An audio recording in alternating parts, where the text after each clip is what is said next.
the Great Stone Face. One afternoon, when the sun was going down, a mother and her little boy sat at the door of their cottage, talking about the Great Stone Face. They had but to lift their eyes, and there it was, plainly to be seen though miles away, with the sunshine brightening all its features. And what was the Great Stone Face? Embosomed amongst a family of lofty mountains, there was a valley so spacious that it contained many thousand inhabitants. Some of these good people dwelt in log huts with the black forest all around them, on the steep and difficult hillsides. Others had their homes in comfortable farmhouses, and cultivated the rich soil on the gentle slopes or level surfaces of the valley. Others, again, were congregated into populous villages, where some wild highland rivulet, tumbling down from its birthplace in the upper mountain region, had been caught and tamed by human cunning, and compelled to turn the machinery of cotton factories.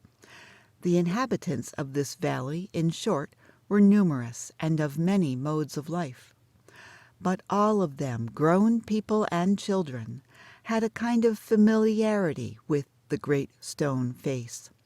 Although some possessed the gift of distinguishing this grand natural phenomenon more perfectly than many of their neighbors, the Great Stone Face, then, was a work of nature in her mood of majestic playfulness, formed on the perpendicular side of a mountain by some immense rocks which had been thrown together in such a position as, when viewed at a proper distance, precisely to resemble the features of the human countenance. It seemed as if an enormous giant or a Titan had sculptured his own likeness on the precipice. There was the broad arch of the forehead, 100 feet in height, the nose with its long bridge, and the vast lips, which, if they could have spoken, would have rolled their thunder accents from one end of the valley to the other.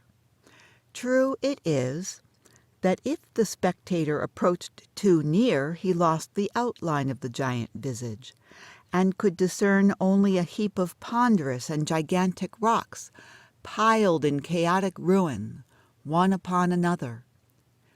Retracing his steps, however, the wondrous features would again be seen, and the farther he withdrew from them, the more like a human face, with all its original divinity intact, did they appear, until it grew dim in the distance, with the clouds and glorified vapor of the mountains clustering about it. The Great Stone Face seemed positively to be alive. It was a happy lot for children to grow up to manhood or womanhood with the Great Stone Face before their eyes, for all the features were noble and the expression was at once grand and sweet, as if it were the glow of a vast warm heart that embraced all mankind in its affections, and had room for more. It was an education only to look at it. According to the belief of many people, the valley owed much of its fertility to this benign aspect that was continually beaming over it, illuminating the clouds and infusing its tenderness into the sunshine. As we began with saying, a mother and her little boy sat at their cottage door, gazing at the Great Stone Face and talking about it. The child's name was Ernest. "Mother," said he, while the titanic visage smiled on him, "I wish that it could speak, for it looks so very kindly that its voice must needs be pleasant. If I were to see a man with such a face, I should love him dearly." "If an old prophecy should come to pass," answered his mother, "we may see a man some time or other, with exactly such a face as that." "What prophecy do you mean, dear mother?" eagerly inquired Ernest. "Pray tell me all about it." So his mother told him a story that her own mother had told to her, when she herself was younger than little Ernest. A story not of things that were past, but of what was yet to come. a story nevertheless so very old that even the Indians who formerly inhabited this valley had heard it from their forefathers, to whom, as they affirmed, it had been murmured by the mountain streams and whispered by the wind among the treetops. The purport was that at some future day a child should be born hereabouts, who was destined to become the greatest and noblest personage of this time, and whose countenance in manhood should bear an exact resemblance to the great stone face. Not a few old-fashioned people, and young ones likewise, in the ardor of their hopes, still cherished an enduring faith in this old prophecy. But others, who had seen more of the world, had watched and waited till they were weary, and had beheld no man with such a face, nor any man that proved to be much greater or nobler than his neighbors, concluded it to be nothing but an idle tale. At all events, the great man of the prophecy had not yet appeared. "Oh, mother, dear mother," cried Ernest, clapping his hands above his head, "I do hope that I shall live to see him." His mother was an affectionate and thoughtful woman, and felt that it was wisest not to discourage the generous hopes of her little boy. So she only said to him, "Perhaps you may." And Ernest never forgot the story that his mother told him. It was always in his mind whenever he looked upon the great stone face. He spent his childhood in the log cottage where he was born, and was dutiful to his mother, and helpful to her in many things, assisting her much with his little hands, and more with his loving heart. In this manner, from a happy yet often pensive child, he grew up to be a mild, quiet, unobtrusive boy, and sun-browned with labor in the fields, but more intelligence brightening his aspect than is seen in many lads who have been taught at famous schools. Yet Ernest had had no teacher, save only that the great stone face became one to him. When the toil of the day was over, he would gaze at it for hours, until he began to imagine that those vast features recognized him, and gave him a smile of kindness and encouragement, responsive to his own look of veneration. We must not take upon us to affirm that this was a mistake, although the face may have looked no more kindly at Ernest than at all the world besides. But the secret was that the boy's tender and confiding simplicity discerned what other people could not see, and thus the love which was meant for all became his peculiar portion. About this time there went a rumor throughout the valley that the great man, foretold from ages long ago, who was to bear a resemblance to the great stone face, had appeared at last. It seemed that many years before a young man had migrated from the valley and settled at a distant seaport, where, after getting together a little money, had set up as a shopkeeper. His name, but I never could learn whether it was his real one, or a nickname that had grown out of his habits and success in life, was Gathergold.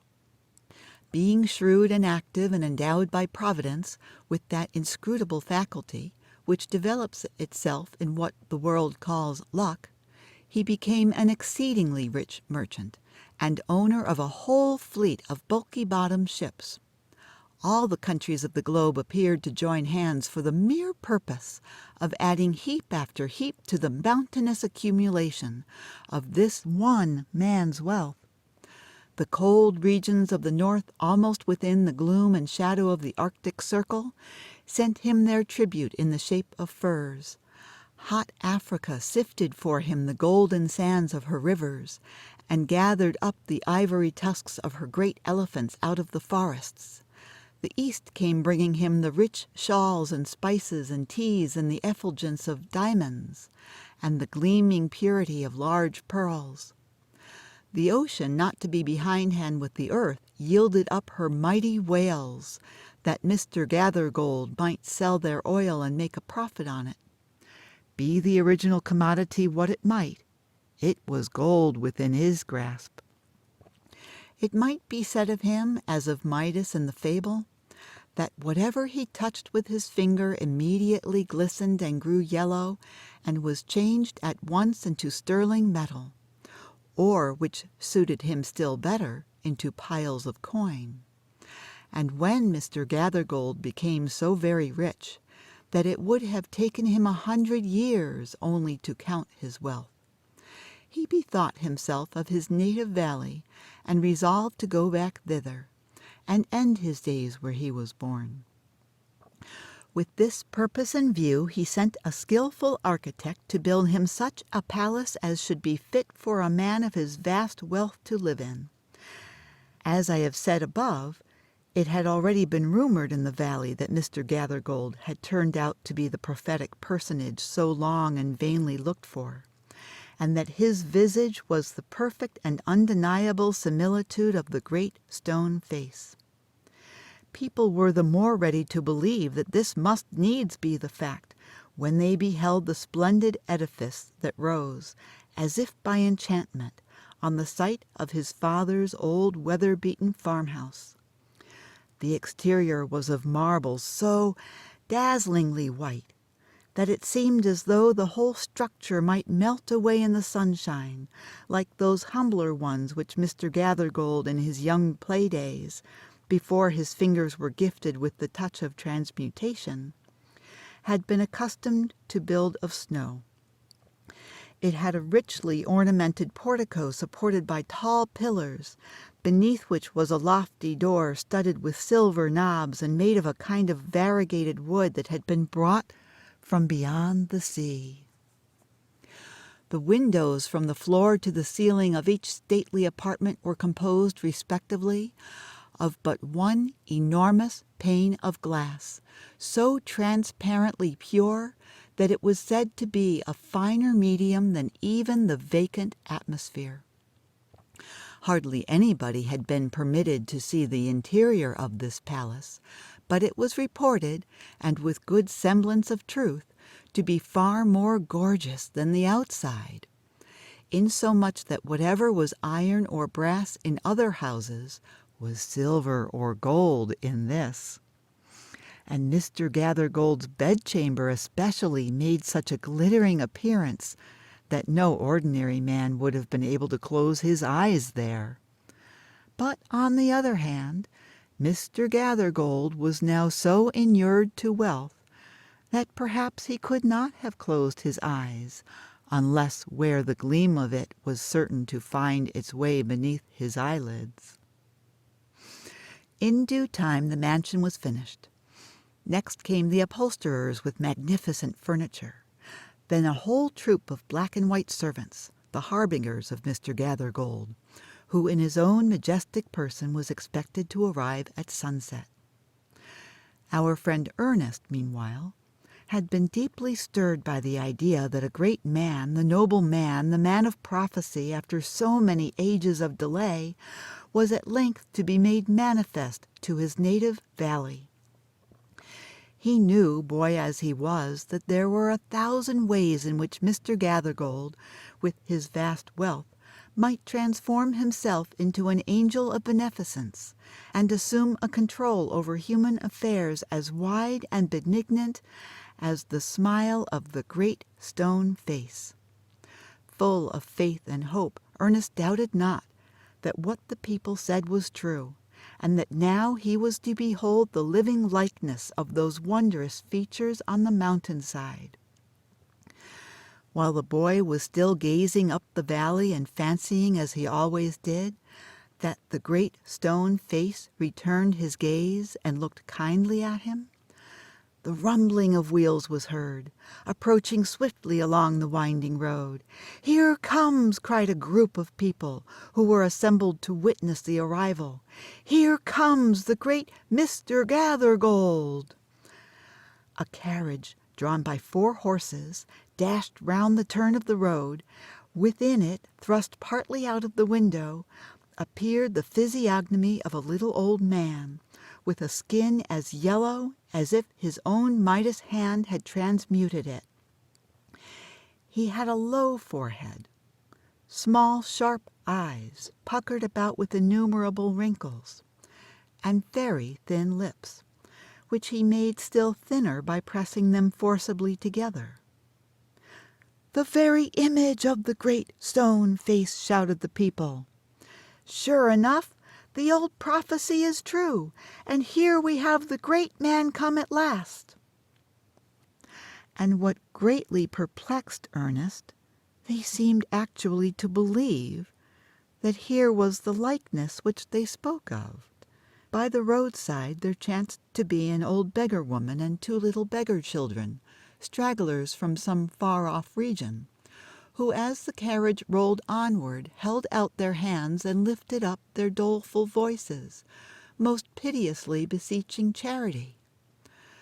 A yellow claw, the very same that had clawed together so much wealth, poked itself out of the coach window and dropped some copper coins upon the ground, so that though the great man's name seems to have been Gather Gold, he might just as suitably have been nicknamed Scatter Copper. Still, nevertheless, with an earnest shout, and evidently with as much good faith as ever, the people bellowed, "He is the very image of the Great Stone Face!" But Ernest turned sadly from the wrinkled shrewdness of that sordid visage, and gazed up the valley where, amid a gathering mist, gilded by the last sunbeams, he could still distinguish those glorious features which had impressed themselves into his soul. Their aspect cheered him. What did the benign lips seem to say? "He will come. Fear not, Ernest. The man will come." The years went on, and Ernest ceased to be a boy. He had grown to be a young man now. He attracted little notice from the other inhabitants of the valley, for they saw nothing remarkable in his way of life, save that, when the labor of the day was over, he still loved to go apart and gaze and meditate upon the Great Stone Face.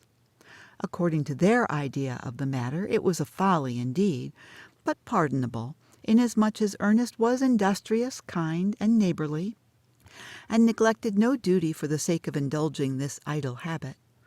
They knew not that the Great Stone Face had become a teacher to him, and that the sentiment which was expressed in it would enlarge the young man's heart and fill it with wider and deeper sympathies than other hearts.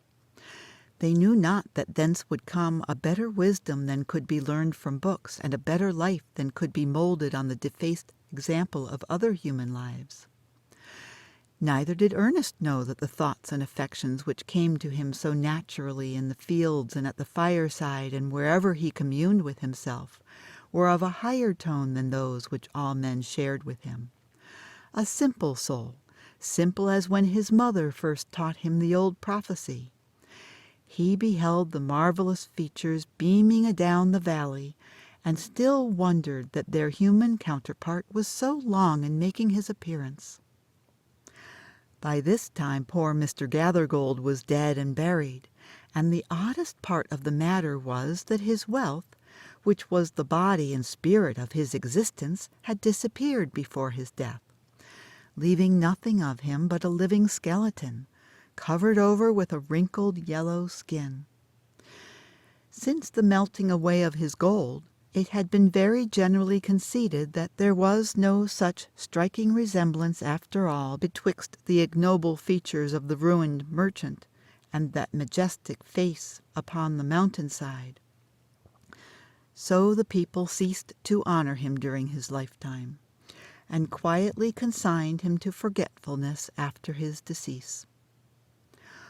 Once in a while, it is true, his memory was brought up in connection with the magnificent palace which he had built and which had long ago been turned into a hotel for the accommodation of strangers, multitudes of whom came every summer to visit that famous natural curiosity, the Great Stone Face. Thus, Mr. Gathergold being discredited and thrown into the shade, The man of prophecy was yet to come. It so happened that a native-born son of the valley many years before had enlisted as a soldier, and after a great deal of hard fighting had now become an illustrious commander. Whatever he may be called in history, he was known in camps and on the battlefield under the nickname of Old Blood and Thunder. This war-worn veteran, being now infirm with age and wounds and weary of the turmoil of a military life, and of the roll of the drum and the clangor of the trumpet that had so long been ringing in his ears, had lately signified a purpose of returning to his native valley, hoping to find repose where he remembered to have left it. The inhabitants, his old neighbors and their grown-up children, were resolved to welcome the renowned warrior with a salute of cannon and a public dinner, and all the more enthusiastically it being affirmed that now at last the likeness of the great stone face had actually appeared. An aide-de-camp of Old Blood and Thunder, traveling through the valley, was said to have been struck with the resemblance. Moreover, the schoolmates and early acquaintances of the general were ready to testify on oath that to the best of their recollection the aforesaid general had been exceedingly like the majestic image, even when a boy, only that the idea had never occurred to them at that period. Great, therefore, was the excitement through the valley, and many people who had never once thought of glancing at the great stone face for years before now spent their time in gazing at it, for the sake of knowing exactly how General Blood and Thunder looked. On the day of the great festival, Ernest, with all the other people of the valley, left their work and proceeded to the spot where the sylvan banquet was prepared.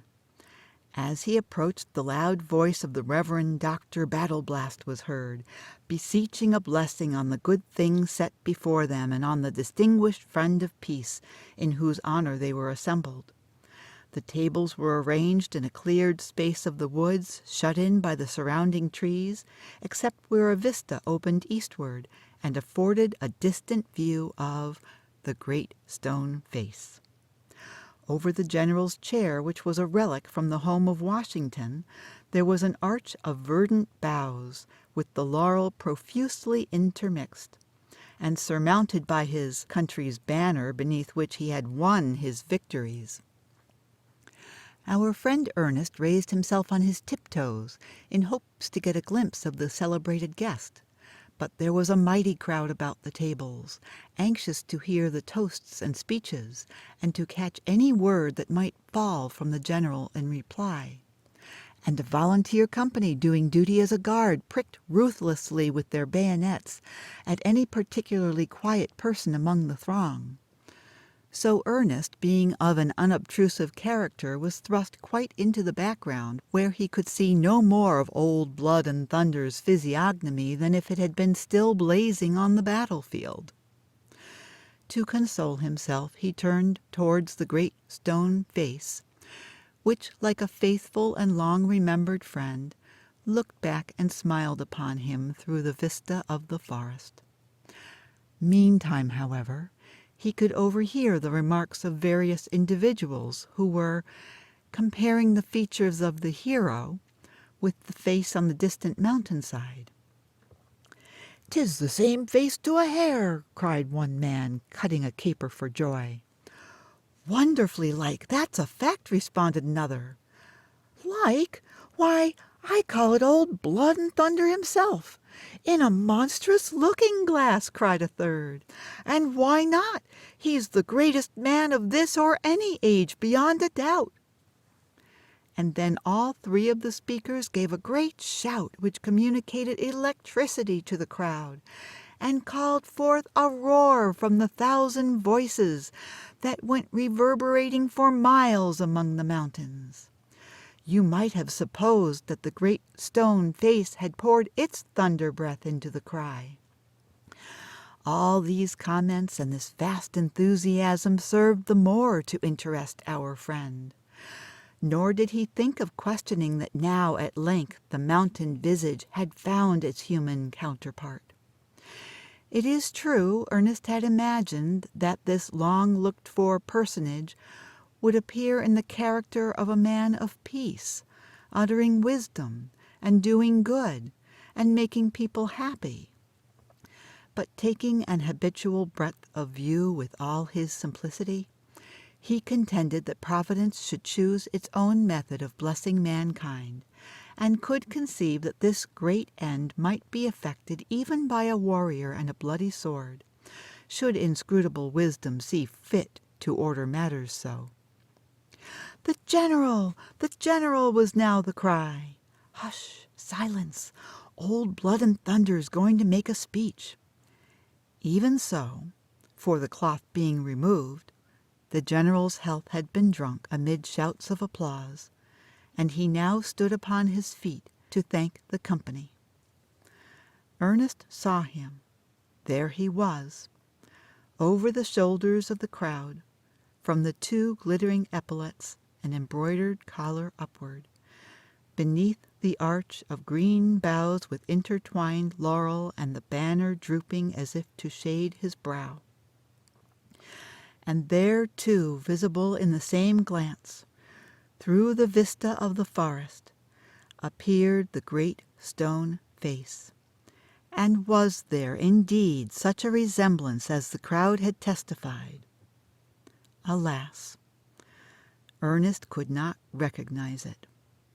He beheld a war-worn and weather-beaten countenance full of energy and expressive of an iron will, but the gentle wisdom, the deep, broad, tender sympathies, were altogether wanting in old Blood and Thunder's visage, and even if the great stone face had assumed his look of stern command, the milder traits would still have tempered it. "This is not the man of prophecy," sighed Ernest to himself, as he made his way out of the throng. And must the world wait longer yet? The mists had congregated about the distant mountainside, and they were seen the grand and awful features of the great stone face, awful but benignant, as if a mighty angel were sitting among the hills and enrobing himself in a cloud vesture of gold and purple. As he looked, Ernest could hardly believe but that a smile beamed over the whole visage, with a radiance still brightening, although without motion of the lips. It was probably the effect of the western sunshine melting through the thinly diffused vapors that had swept between him and the object that he gazed at. But, as it always did, the aspect of his marvelous friend made Ernest as hopeful as if he had never hoped in vain. "Fear not, Ernest," said his heart, even as if the great face were whispering him. "Fear not, Ernest, he will come." More years sped swiftly and tranquilly away. Ernest still dwelt in his native valley, and was now a man of middle age. By imperceptible degrees he had become known among the people. Now, as heretofore, he labored for his bread, and was the same simple-hearted man that he had always been. But he had thought and felt so much. He had given so many of the best hours of his life to unworldly hopes, for some great good to mankind, that it seemed as though he had been talking with the angels, and had imbibed a portion of their wisdom unawares. It was visible in the calm and well-considered beneficence of his daily life, the quiet stream of which had made a wide green margin all along its course. Not a day passed by that the world was not the better because this man, humble as he was, had lived. He never stepped aside from his own path, yet would always reach a blessing to his neighbor. Almost involuntarily, too, he had become a preacher. The pure and high simplicity of his thought, which as one of its manifestations took shape in the good deeds that dropped silently from his hand, flowed forth also in speech. He uttered truths that wrought upon and molded the lives of those who heard him. His auditors, it may be, never suspected that Ernest, their own neighbor and familiar friend, was more than an ordinary man. Least of all did Ernest himself suspect it. But inevitably, as the murmur of a rivulet, came thoughts out of his mouth that no other human lips had spoken.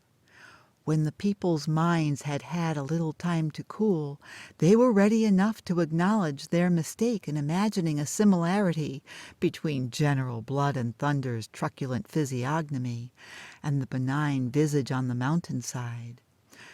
But now again there were reports and many paragraphs in the newspapers affirming that the likeness of the great stone face had appeared upon the broad shoulders of a certain eminent statesman.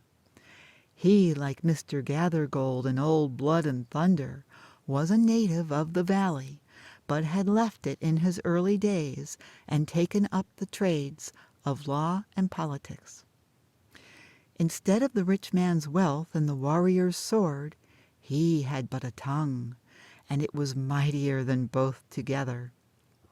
So wonderfully eloquent was he that whatever he might choose to say, his auditors had no choice but to believe him. Wrong looked like right, and right like wrong, for when it pleased him, he could make a kind of illuminated fog with his mere breath and obscure the natural daylight with it. His tongue indeed was a magic instrument. Sometimes it rumbled like the thunder. Sometimes it warbled like the sweetest music. It was the blast of war, the song of peace, and it seemed to have a heart in it, when there was no such matter. In good truth, he was a wondrous man, and when his tongue had acquired him all other imaginable success, when it had been heard in halls of state and in the courts of princes and potentates, after it had made him known all over the world, even as a voice crying from shore to shore, it finally persuaded his countrymen to select him for the presidency. Before this time, indeed as soon as he began to grow celebrated, his admirers had found out the resemblance between him and the great stone face, and so much were they struck by it that throughout the country this distinguished gentleman was known by the name of Old Stony Phiz. The phrase was considered as giving a highly favorable aspect to his political prospects, for as is likewise the case with the popedom, nobody ever becomes president without taking a name other than his own. While his friends were doing their best to make him president, Old Stony Phiz, as he was called, set out on a visit to the valley where he was born. Of course he had no other object than to shake hands with his fellow citizens, and neither thought nor cared about any effect which his progress through the country might have upon the election. Magnificent preparations were made to receive the illustrious statesman. A cavalcade of horsemen set forth to meet him at the boundary line of the state, and all the people left their business and gathered along the wayside to see him pass. Among these was Ernest.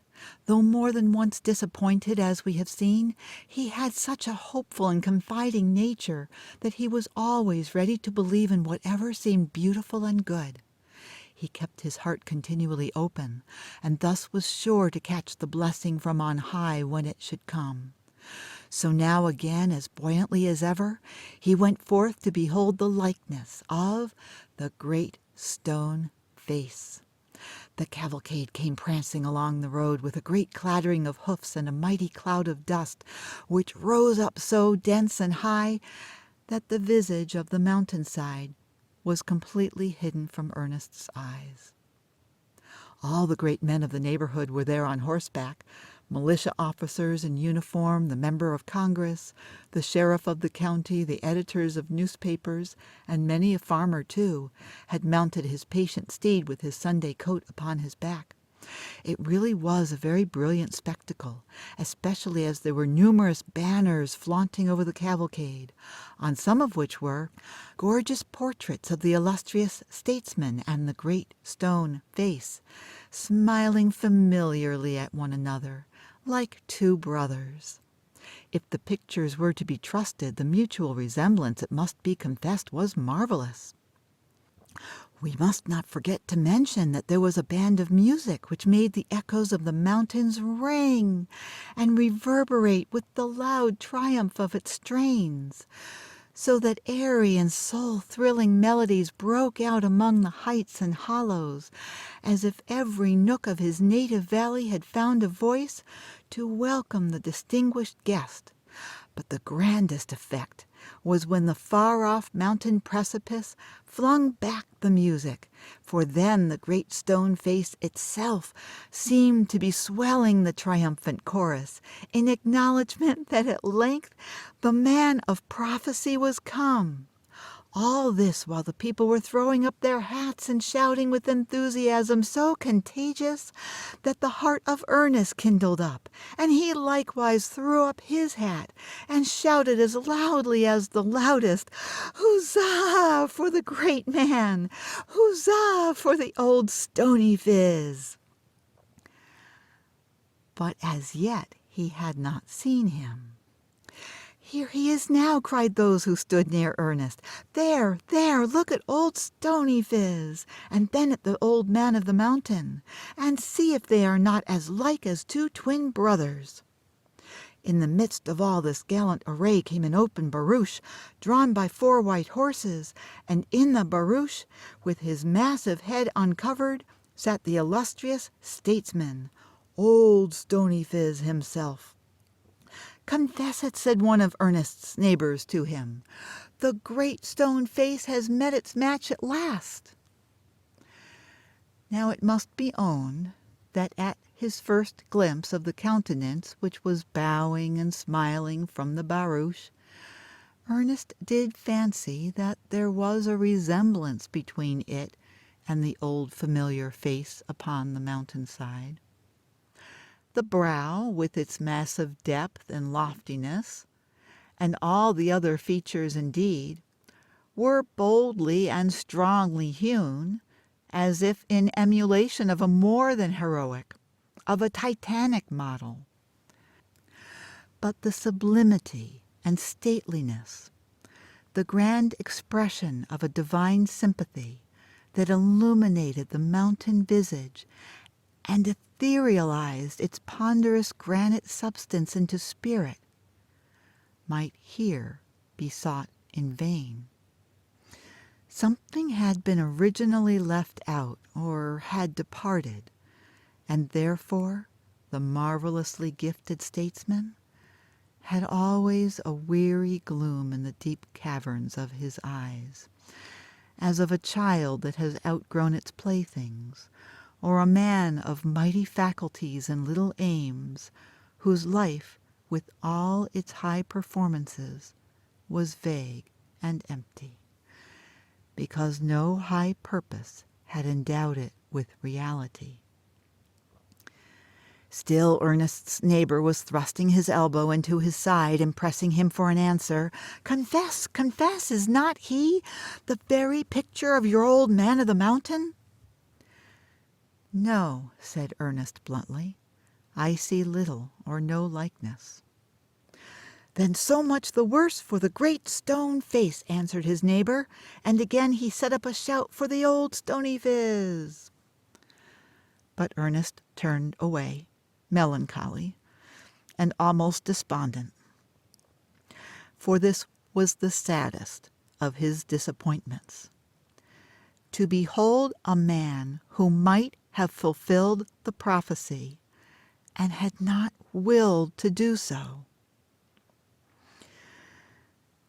Meantime the cavalcade, the banners, the music, and the barouches swept past him with the vociferous crowd in the rear, leaving the dust to settle down, and the great stone face to be revealed again, with the grandeur that it had worn for untold centuries.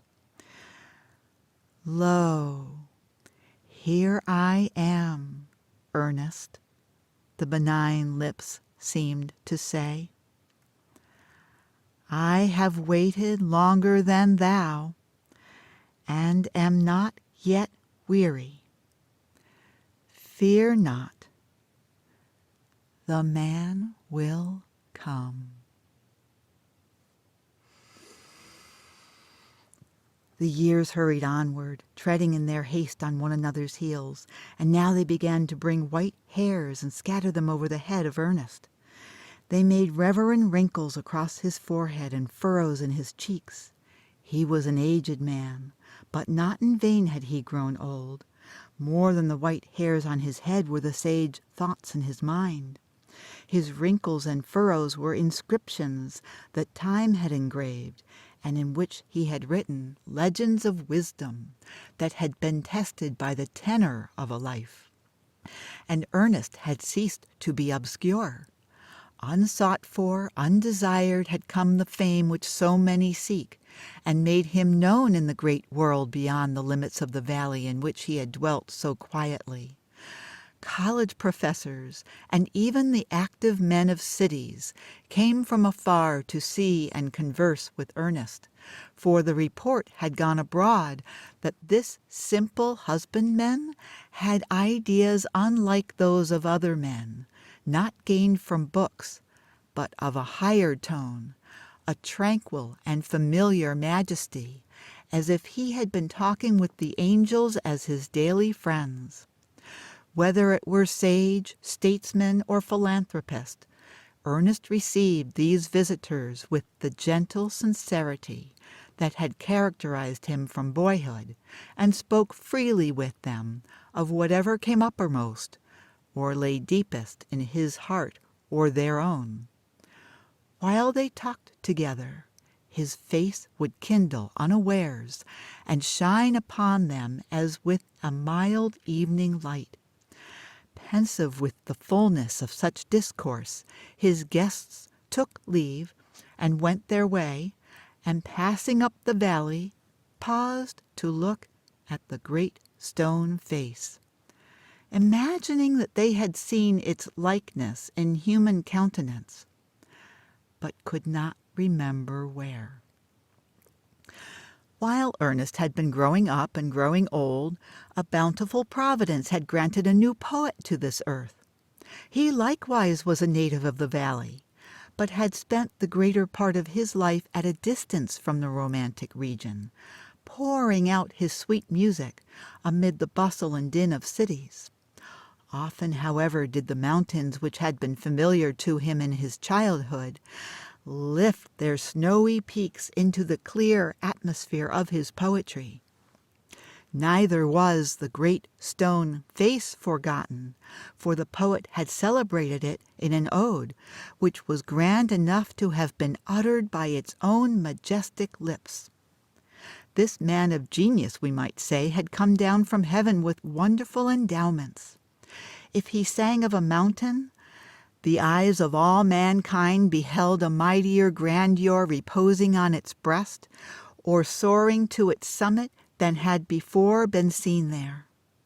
If his theme were a lovely lake, a celestial smile had now been thrown over it, to gleam forever on its surface. If it were the vast old sea, even the deep immensity of its dread bosom seemed to swell the higher, as if moved by the emotions of the song. Thus the world assumed another and a better aspect from the hour that the poet blessed it with his happy eyes. The Creator had bestowed him as the last best touch to his own handiwork. Creation was not finished till the poet came to interpret it and so complete it. The effect was no less high and beautiful when his human brethren were the subject of his verse. The man or woman sordid with the common dust of life who crossed his daily path, and the little child who played in it were glorified if he beheld them in his mood of poetic faith. He showed the golden links of the great chain that intertwined them with an angelic kindred. He brought out the hidden traits of a celestial birth that made them worthy of such kin. Some indeed there were who thought to show the soundness of their judgment by affirming that all the beauty and dignity of the natural world existed only in the poet's fancy. Let such men speak for themselves, who undoubtedly appear to have been spawned forth by nature with a contemptuous bitterness, she having plastered them up out of her refuse stuff after all the swine were made. As respects all things else, the poet's ideal was the truest truth. The songs of this poet found their way to Ernest. He read them after his customary toil, seated on the bench before his cottage door, where for such a length of time he had filled his repose with thought by gazing at the great stone face.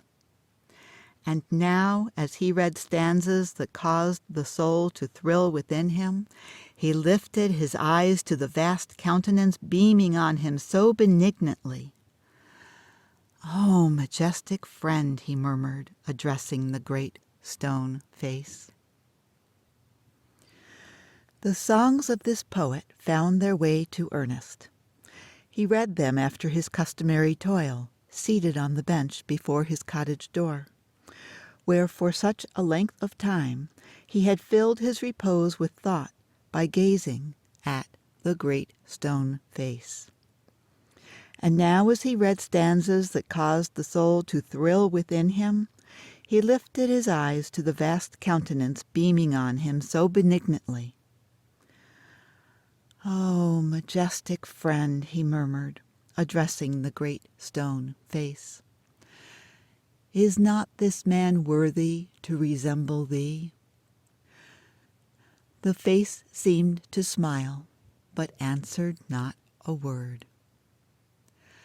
Now it happened that the poet, though he dwelt so far away, had not only heard of Ernest, but had meditated much upon his character, until he deemed nothing so desirable as to meet this man, whose untaught wisdom walked hand in hand with the noble simplicity of his life.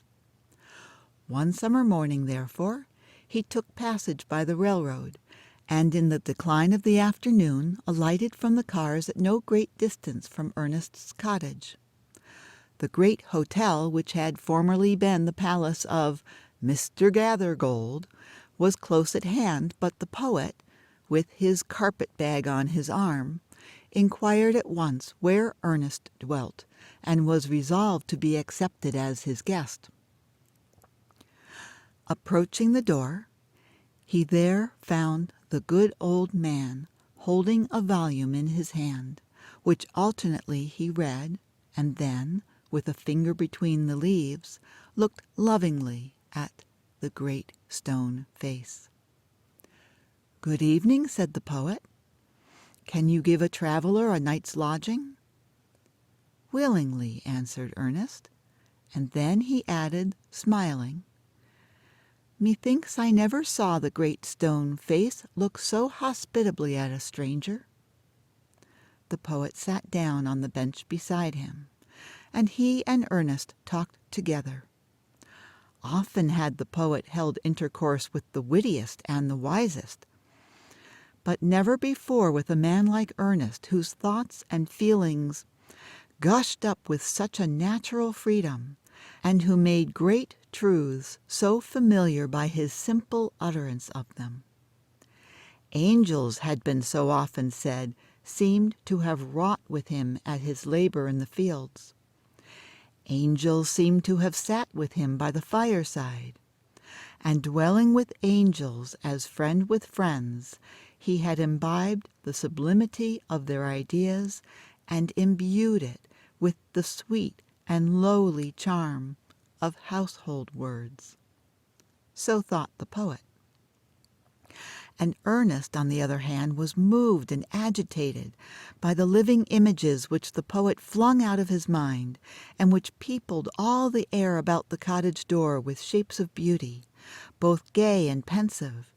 The sympathies of these two men instructed them with a profounder sense than either could have attained alone. Their minds accorded into one strain and made delightful music which neither of them could have claimed as all his own, nor distinguished his own share from the others. They led one another, as it were, into a high pavilion of their thoughts, so remote and hitherto so dim that they had never entered it before, and so beautiful that they desired to be there always. As Ernest listened to the poet, he imagined that the great stone face was bending forward to listen too. He gazed earnestly into the poet's glowing eyes. "Who are you, my strangely gifted guest?" he said. The poet laid his finger on the volume that Ernest had been reading. "You have read these poems," said he. "You know me then, for I wrote them." Again, and still more earnestly than before, Ernest examined the poet's features, then turned towards the great stone face, then back with an uncertain aspect to his guest. But his countenance fell. He shook his head and sighed. "Wherefore are you sad?" inquired the poet. "Because," replied Ernest, "all through life I have awaited the fulfillment of a prophecy, and when I read these poems I hoped that it might be fulfilled in you." "You hoped," answered the poet, faintly smiling, "to find in me the likeness of the great stone face. And you are disappointed, as formerly with Mr. Gathergold and Old Blood and Thunder and Old Stony Phiz. Yes, Ernest, it is my doom. You must add my name to the illustrious three and record another failure of your hopes. For in shame and sadness do I speak it, Ernest. I am not worthy to be typified by yonder benign and majestic image." "And why?" asked Ernest. He pointed to the volume. "Are not those thoughts divine?" "They have a strain of the divinity," replied the poet. "You can hear in them the far-off echo of a heavenly song. But my life, dear Ernest, has not corresponded with my thought. I have had grand dreams, but they have been only dreams, because I have lived, and that too by my own choice, among poor and mean realities. Sometimes even, shall I dare to say it, I lack faith in the grandeur, the beauty, and the goodness, which my own works are said to have made more evident in nature and in human life.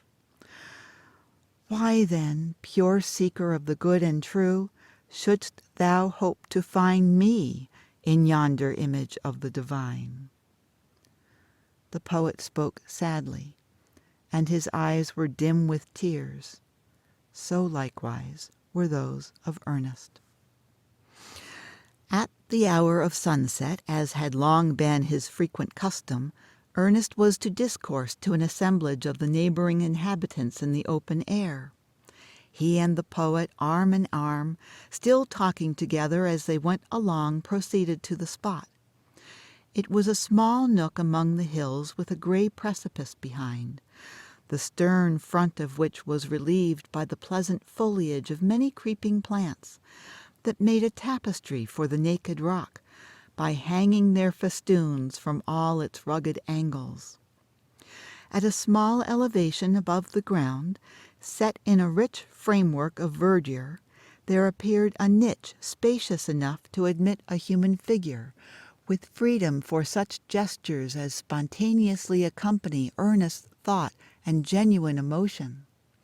Into this natural pulpit Ernest ascended, and threw a look of familiar kindness around upon his audience. They stood, or sat, or reclined upon the grass, as seemed good to each, with the departing sunshine falling obliquely over them, and mingling its subdued cheerfulness with the solemnity of a grove of ancient trees, beneath and amid the boughs of which the golden rays were constrained to pass. In another direction was seen the great stone face, with the same cheer combined with the same solemnity in its benignant aspect. Ernest began to speak, giving to the people of what was in his heart and mind. His words had power because they accorded with his thoughts, and his thoughts had reality and depth because they harmonized with the life which he had always lived. It was not mere breath that this preacher uttered. They were the words of life because a life of good deeds and holy love was melted into them. Pearls pure and rich had been dissolved into this precious draught. The poet, as he listened, felt that the being and character of Ernest were a nobler strain of poetry than he had ever written. His eyes glistened with tears. He gazed reverentially at the venerable man, and said within himself that never was there an aspect so worthy of a prophet and a sage as that mild, sweet, thoughtful countenance, with the glory of white hair diffused about it. At a distance, but distinctly to be seen, high up in the golden light of the setting sun, appeared the great stone face, with hoary mists around it, like the white hairs around the brow of Ernest. Its look of grand beneficence seemed to embrace the world. At that moment, in sympathy with a thought which he was about to utter, the face of Ernest assumed a grandeur of expression so imbued with benevolence that the poet, by an irresistible impulse, threw his arms aloft and shouted, "Behold, behold! Ernest is himself the likeness of the great stone face." Then all the people looked and saw that what the deep-sighted poet said was true. The prophecy was fulfilled. But Ernest, having finished what he had to say, took the poet's arm and walked slowly homeward, still hoping that some wiser and better man than himself would by and by appear, bearing a resemblance to the great stone face.